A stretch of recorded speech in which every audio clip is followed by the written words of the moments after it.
Cinemática fui eu que trabalhei com vocês, velocidade, equação horária da posição, sim? Então vamos lá.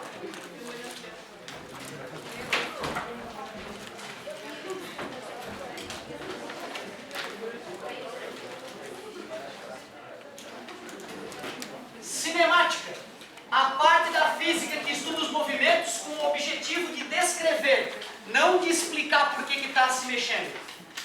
Conceitos básicos: referencial. Referencial, o ponto escolhido para medir a posição dos objetos.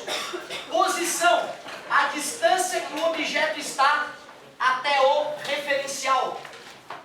Trajetória, trajetória, o conjunto de posições assumidas pelo corpo ao longo do movimento.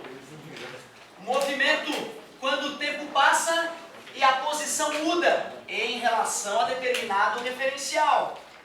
Repouso, quando o tempo passa e a posição não muda. Todos esses conceitos, posição, trajetória, movimento e repouso, são relativos e dependem do referencial adotado. Pode estar parado para um e movimento para o outro. Pode ser uma linha reta para um e uma curva para o outro. Certo? Pode estar numa posição em relação ao referencial e pode estar em outra posição para outro referencial. Corpo extenso. Corpo extenso é o nome que se dá ao objeto cujas dimensões não são desprezíveis no fenômeno estudado. E ponto material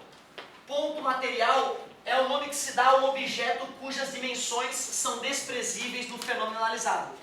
Um mesmo objeto pode ser corpo extenso numa situação e ponto material noutra.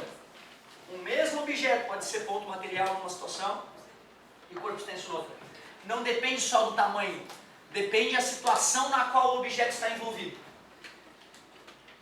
Como é que se calcula a variação nessa vida? Qualquer variação que a gente queira calcular na vida, a gente pega a grandeza no fim e subtrai da grandeza no início, né? Final menos inicial. Quer calcular uma variação de posição? Pega a posição final, subtrai a posição inicial. Quer calcular uma variação de tempo? Final menos inicial. Variação de velocidade? Final menos inicial. Toda variação. Saldo bancário? Saldo final menos saldo inicial. Está fazendo regime, quer ver quanto perdeu de massa? Massa final menos massa inicial. Se der positivo, aumentou a massa, né? Se der negativo, pode comemorar. Perdeu a massa. Ou o garoto, né, tá malhando para ficar fortinho. Final menos inicial. Vai ver quantos quilogramas ganhou, né? Espero que seja de músculo e não de gordura, né, meu querido? Show de bola. Nada demais, né? Gente, imaginem vocês que tem um objeto caminhando num trajeto conhecido. Eu sei que o cara está passeando ao longo dessa linha. Sai dessa posição, vai brincando, daqui a pouco ele já está ali. Se eu quiser medir a velocidade desse cara, eu não preciso ficar preocupado para onde ele está indo, porque eu sei que ele está caminhando naquela trajetória. Portanto, numa situação como essa, se eu quiser calcular a velocidade do indivíduo, nós chamaremos de velocidade escalar. Escalar porque eu não estou preocupado com a direção e com o sentido, já que eu conheço a trajetória. Velocidade escalar média. Velocidade escalar média nada mais é que o deslocamento escalar, posição final menos posição inicial, dividido pelo tempo. Cara, só com a capacidade de operar essa equaçãozinha, tu mata um monte de questão clássica de vestibular. Várias. Só que essa fórmula ela tem limitações, ela não é a fórmula perfeita para alguns casos. Então seria legal a gente dar uma modificadinha nela. A gente pega o ΔD, diz que é D menos D0, pega o ΔT, diz que é T menos T0, zera o cronômetro antes de observar o fenômeno, está dividindo, passa multiplicando, menos passa mais. Aí sim a fórmula ficou poderosa. Chama-se equação horária da posição. Essa fórmula ela tem uma limitação importante. Quando que ela falha? Quando o objeto acabar mudando a velocidade. Essa fórmula ela só serve quando a aceleração for nula. Quando a aceleração for nula. Show de bola. O nome dela, né? Equação horária da posição. Tu vê, né? Conhecer a ideia de velocidade média seria o suficiente se esse objeto tivesse sempre a mesma cadência, a mesma velocidade. Agora, se ele começa a aumentar ou diminuir de velocidade, dá problema. Por isso que nós precisamos de uma grandeza diferente para continuar avançando no estudo.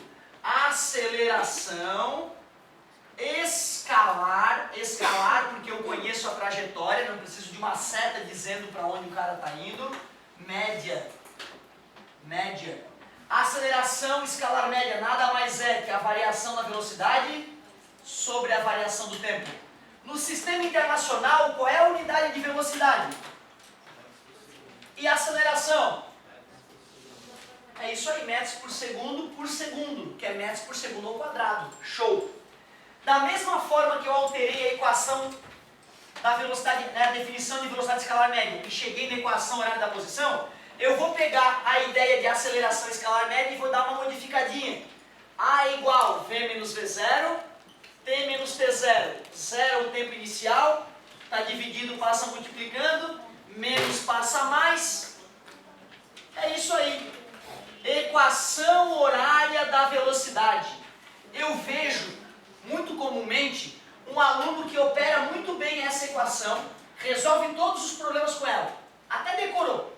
Chega no vestibular, adrenalina injetada na veia. E aí ele fica nervoso, apaga da mente dele essa fórmula. Ele vai no formulário e não acha. Ele tinha que estar procurando por essa, né, gente? Ele não podia estar procurando por essa. Não vai ter essa no teu formulário. Provavelmente vai ter essa. E se tu tem habilidade matemática, tudo o que essa faz e vice-versa. Nome, equação horária da velocidade. Essa aí a gente já pode botar no formulário da cinemática. Essa aí é uma das que vai ficar assim mesmo. Mas espera aí. Lembra que eu comentei com vocês que se eu faço um gráfico da velocidade versus tempo, mesmo que o objeto mude de velocidade, se eu calculo a área desse gráfico, o que eu obtenho? Deslocamento, eu concordo. Se eu pego velocidade e multiplico pelo tempo, eu obtenho distância, não é isso? Se eu calculo a área desse gráfico, gráfico velocidade versus tempo, eu calculo a distância. A distância é numericamente igual à área. Para dizer que é numericamente igual, a gente bota aquele nzinho ali em cima do igual. Frescuras. Esta propriedade ela é muito cobrada, cara. Se tu vê no exercício um gráfico velocidade versus tempo, cara, é só ler para garantir. Se ele pedir o quanto o cara andou, calcula a área do gráfico. Claro que eu não vou te dar um gráfico todo torto desse para tu calcular a área, né, cara? Eu vou te dar um gráfico que seja possível tu calcular a área. Calcular a área de coisas malucas assim, na faculdade a gente vê. Pô, quando eu deduzi a equação horária da posição para movimento variado para vocês, eu fiz um gráfico V versus T retinho, bonitinho, calculei a área do trapézio e aí depois de um algebrismozinho, a gente obteve a seguinte equação: D igual a D0 mais V0 vezes T mais AT ao quadrado sobre 2. Equação horária da posição. Dá uma olhada para essa e para essa. Qual é a diferença entre elas? Né, a parte que tem aceleração. Tu aceitas que essa equação, quando a aceleração for zero, eu boto o zero ali, desaparece esse termo e fica igual a outra? Portanto, essa é a equação poderosa que vem para o nosso formulário. D igual a D0 mais V0 vezes T mais AT ao quadrado sobre 2. Será que ela serve para analisar qualquer fenômeno nessa vida? Não, né? Ela só serve quando a aceleração é mantida constante. Se a aceleração do cara mudar, a fórmula vira lixo. Mas fiquem tranquilos, no ensino médio nós não vamos trabalhar com móveis que mudam de aceleração com o passar do tempo. Fica tranquilo. Show de bola. Tu vê, né, cara, se o aluno está viciado na equação da velocidade e esqueceu ela por nervosismo, no formulário do vestibular, o aluno teria que pegar essa equação, lembrar que a aceleração é zero e a fórmula da velocidade ficaria daquele jeito ali, né? Ficaria disfarçado daquele jeito ali. Essas são as duas únicas equações importantes da cinemática? Tem uma ainda faltando, né?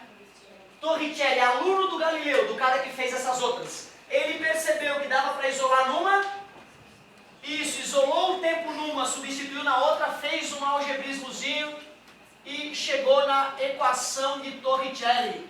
Quando que eu vou usar ela mesmo? Sempre que não envolver tempo. Se a questão, se tu pensar em, putz, se eu soubesse o tempo eu ia resolver. Pensa em Torricelli. Talvez seja a aplicação daquela equação que resolva teus problemas. Cara, qualquer questão que envolva cinemática, eu vou resolver a partir de uma dessas equações. O máximo que eu posso precisar além dessas equações é alguma propriedade, por exemplo, que a área do gráfico, velocidade versus tempo, é o deslocamento do objeto. Para a gente poder botar em prática, nessa nossa revisão, aquelas equações, seria legal eu revisar a decomposição de vetores e fazer um lançamento oblíquo, que é o que há de pior, né? Em cinemática, eu acho que o pior que pode aparecer é um lançamento oblíquo. Então, revisão bem rápida de decomposição de vetor.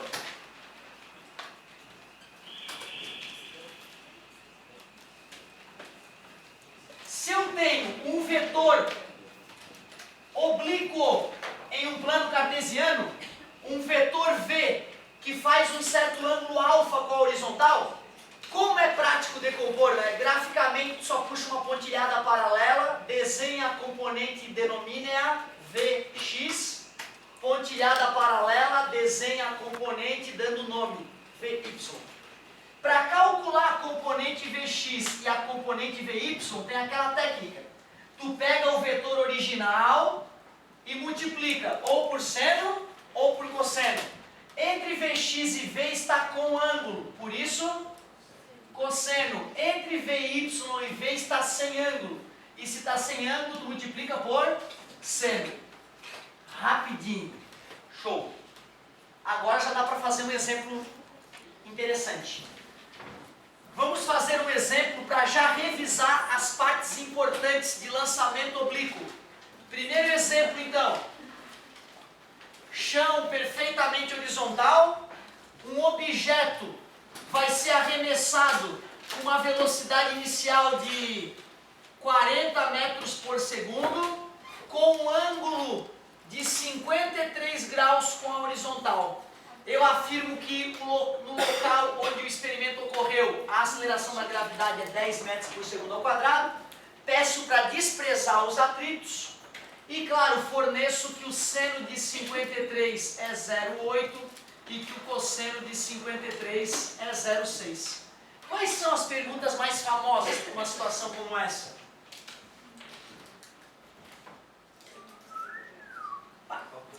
Com certeza, a altura máxima. Qual é a altura máxima atingida pelo cara? Que distância é essa, né, daqui até ali? Alcance, com certeza, pergunta famosa, alcance. E que mais? Tempo. Quais tempos são os clássicos de se perguntar? O tempo para a altura máxima e o tempo total, né? Se nós pedirmos o tempo total, já resolve. Então essas são as perguntas clássicas. Altura máxima, alcance e tempo. Quanto tempo a coisa fica no ar? Me ajudem, qual é a primeira coisa que se deve fazer numa situação como essa? Com certeza.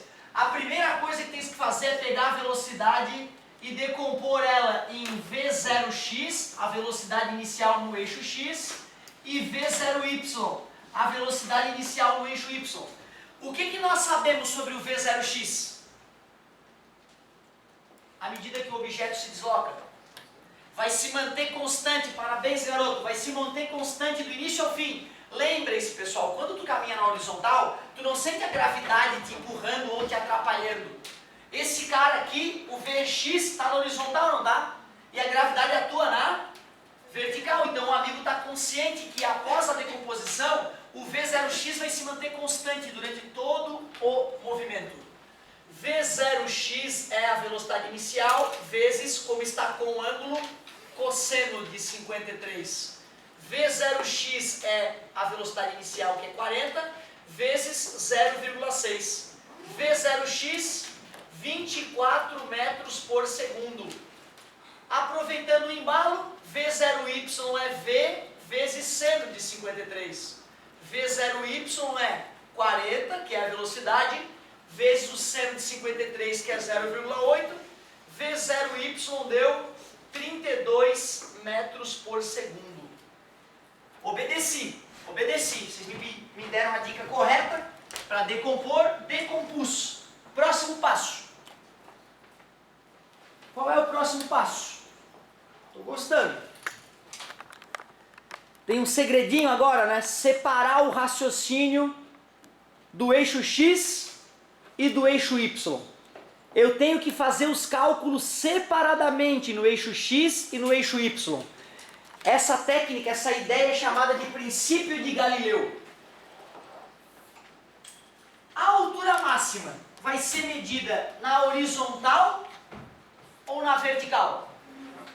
É Y, né? Se eu quiser ir atrás da altura máxima, eu tenho que olhar para o eixo Y. Qual das 3 equações da cinemática tu me recomendaria? Primeira, segunda ou terceira? Né? Porque a gente ainda não sabe o tempo, né? Claro que eu poderia optar por primeiro ir atrás do tempo, para depois voltar na pergunta da altura máxima, né? Mas eu poderia arriscar Torricelli, substituir os dados na equação e achar quanto esse cara subiu. Vamos tentar. Qual é a velocidade lá na altura máxima? É a velocidade y, né? Nós estamos pensando só no eixo y, certo? Quando esse objeto estiver ali na altura máxima, ele só vai ter o v0x. O vy caiu para zero nesse ponto.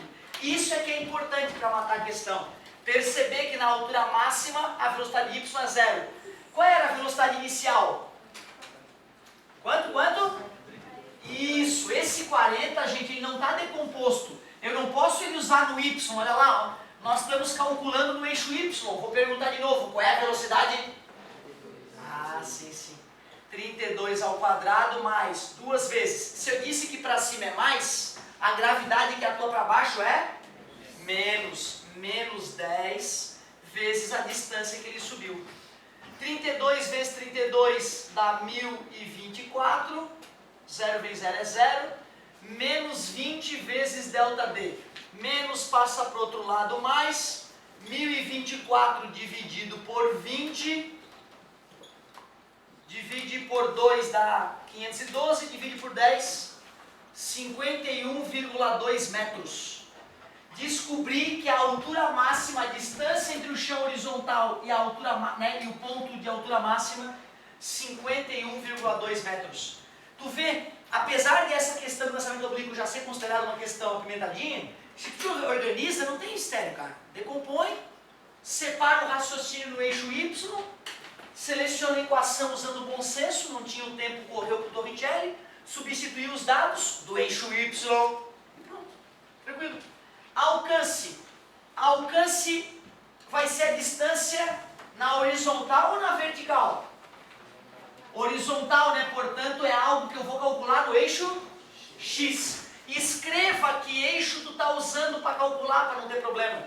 Qual das 3 equações tu me recomendaria para calcular o alcance?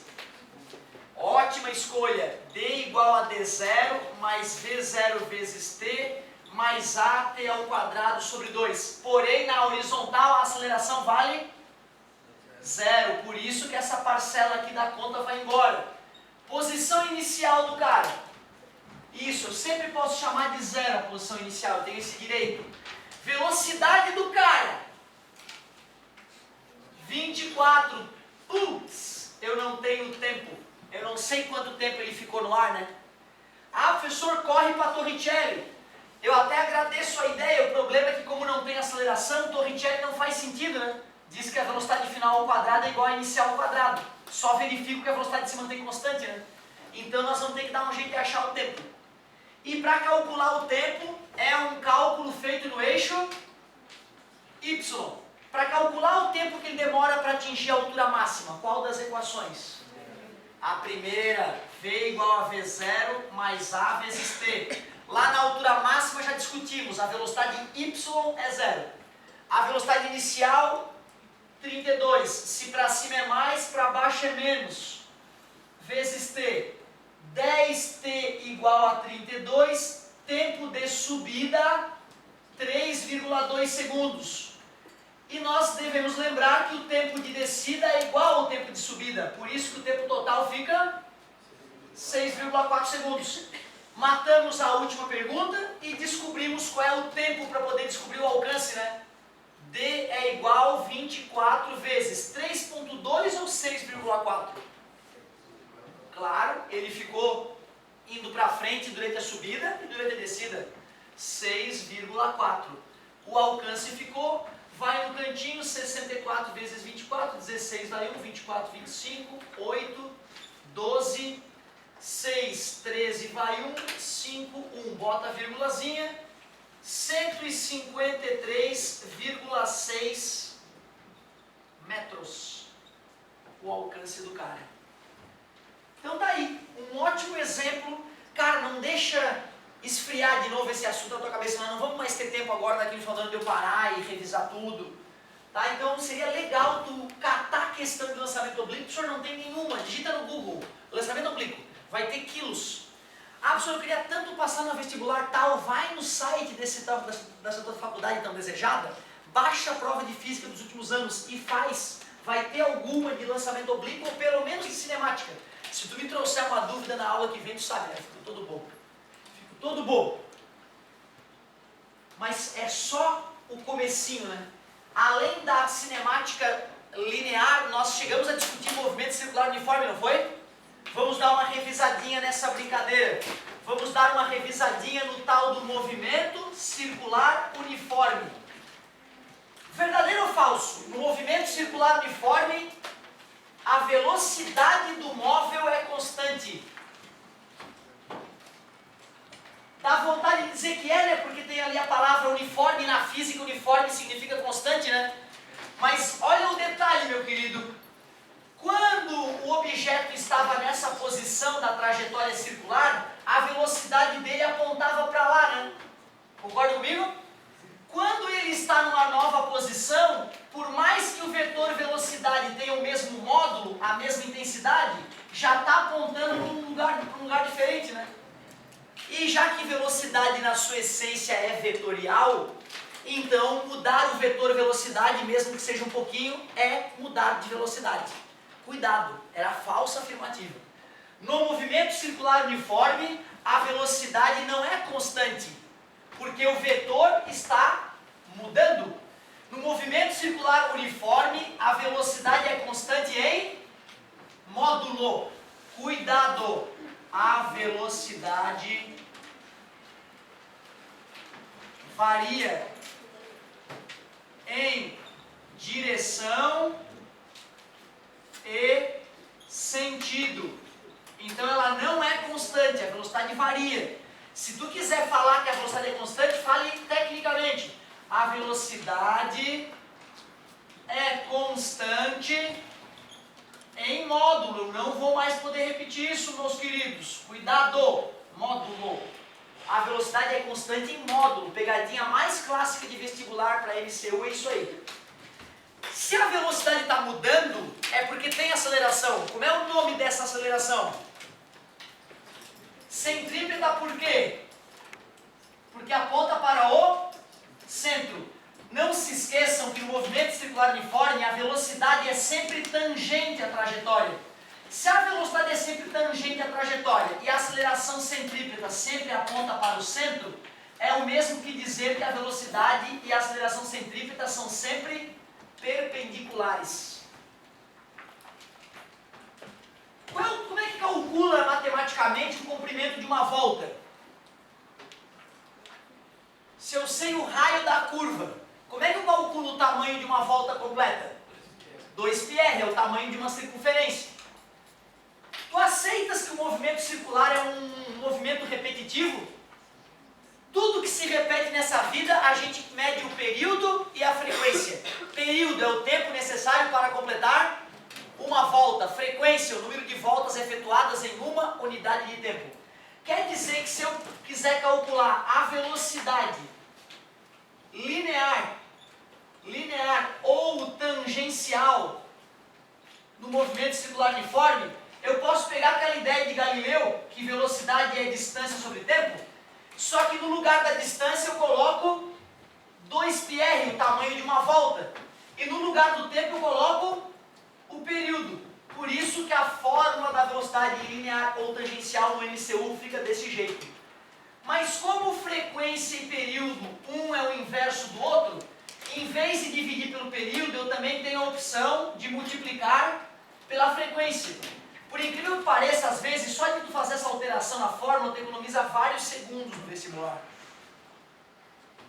Porém, para um cara que anda em círculo, além da velocidade linear ou tangencial, tem outro tipo de velocidade, né? A velocidade... Obrigado! A velocidade angular. Velocidade angular, pessoal, como o nome sugere, é o ângulo que o objeto descreveu com o passar do tempo. Essa é a definição de velocidade angular. Porém, no movimento circular uniforme, qual é o ângulo de uma volta em radianos? 2π. E o tempo que demora para completar essa volta, a gente chama de período. Em vez de dividir pelo período, eu tenho o direito de multiplicar pela frequência, dá no mesmo. Duas fórmulas clássicas para calcular a velocidade angular. Se essa aqui é metros por segundo, essa aqui é radianos por segundo. Olha bem para a fórmula da velocidade linear e da angular. O que uma tem que a outra não tem? O raio, né? Vocês devem concordar que se eu pegar a velocidade angular e multiplicar pelo raio, ela fica igualzinha à velocidade linear ou tangencial. Eu diria que essa é uma das equações mais importantes do MCU. É muito comum em questões de MCU eu ter que converter velocidade angular em linear ou vice-versa. E essa é a equação que vai me permitir fazer isso.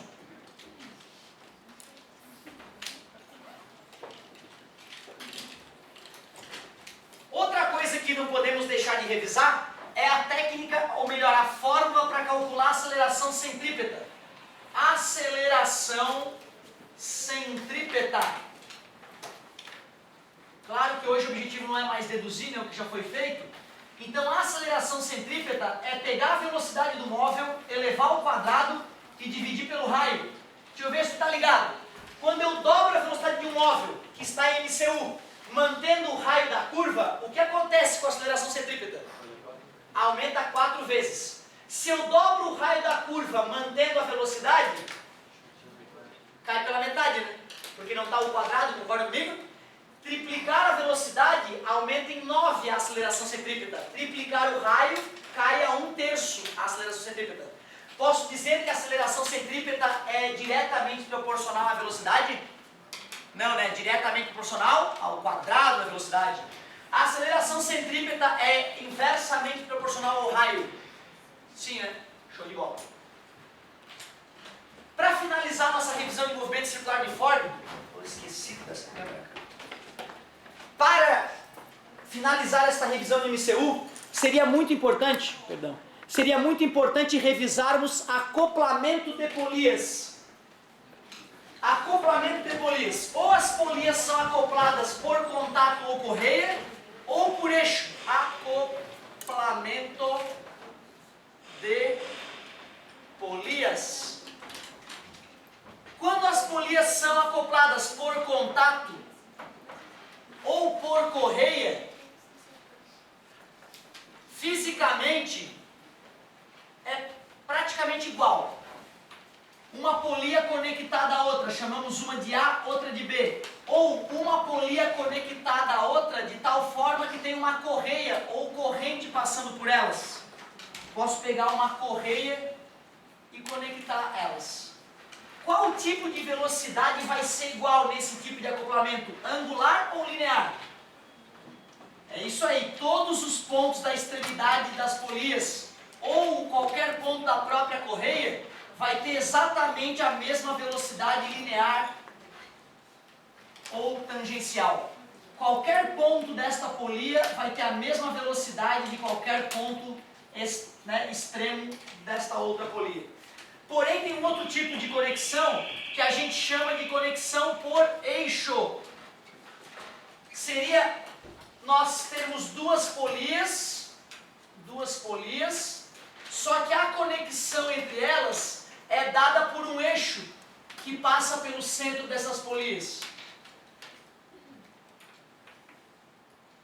Quer dizer, e tá rígida a conexão entre a polia e o eixo. Quer dizer que se eu faço uma marquinha numa e uma marquinha na outra, Quando eu completar uma volta desse eixo, ambas as polias vão completar uma volta. Aí eu poderia afirmar que a velocidade angular de qualquer ponto da polia A é igual à velocidade angular de qualquer ponto da polia B. Aí tem uma revisãozinha honesta de movimento circular uniforme. Não é a minha pretensão falar tudo, mas principal, né, falar as partes mais importantes. Já dá para arriscar questõezinhas envolvendo MCU. Faça isso essa semana, por favor. Leis de Newton, foi comigo? Leis de Newton? Enjoei de cinemática, vamos começar a revisão de dinâmica. Leis de Newton. Dinâmica, primeiro, é a parte da física que não quer descrever os movimentos, quer entender por que eles existem, quer explicar a causa dos movimentos. Vamos à nossa revisão de dinâmica. Qual é o apelido da primeira lei de Newton? Lei da inércia. Lei da inércia. Alguém se arrisca a traduzir ela bem rapidinho pra gente? Alguém? Ou pelo menos, qual é a condição para a primeira lei de Newton valer? Tem que ter uma condição para ela poder ser válida, né?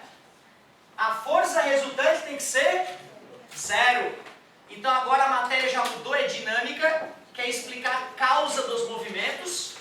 E aí a gente começou a revisar as leis de Newton. As leis de Newton.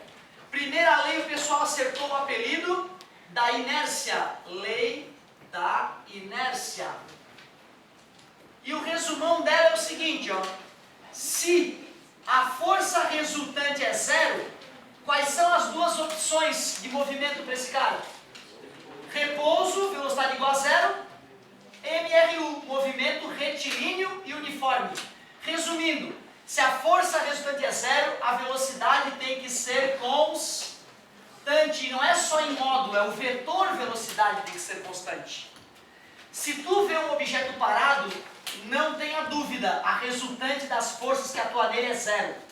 E o mais dolorido, se tu vê um objeto em MRU, por mais que teu coração ache que não, lembra do gênio Newton e pode afirmar que a resultante é zero.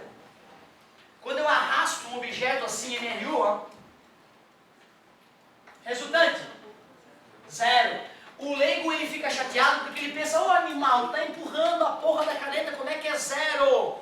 Calma, querido, o negócio é o seguinte, se eu faço mais força que o atrito, a caneta tem que aumentar de velocidade. Se eu faço menos força que o atrito, a velocidade tem que ir diminuindo.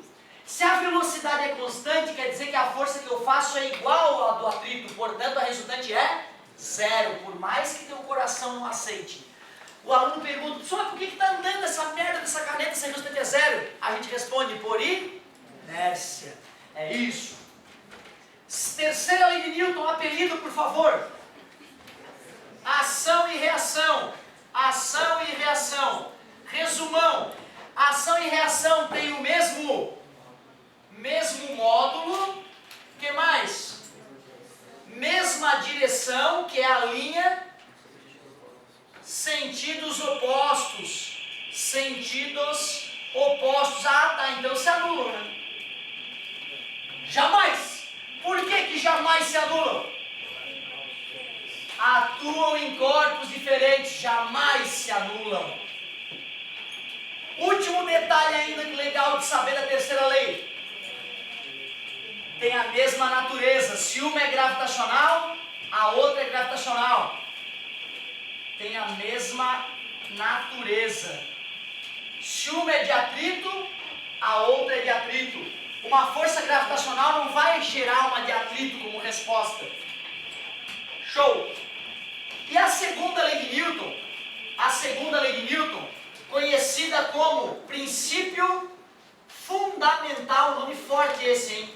Princípio fundamental da dinâmica. É o que fundamenta, é o que dá sentido para a dinâmica. Cara, falar lei é tão fácil, né? Só que usar ela às vezes dá uma dor de cabeça do cão.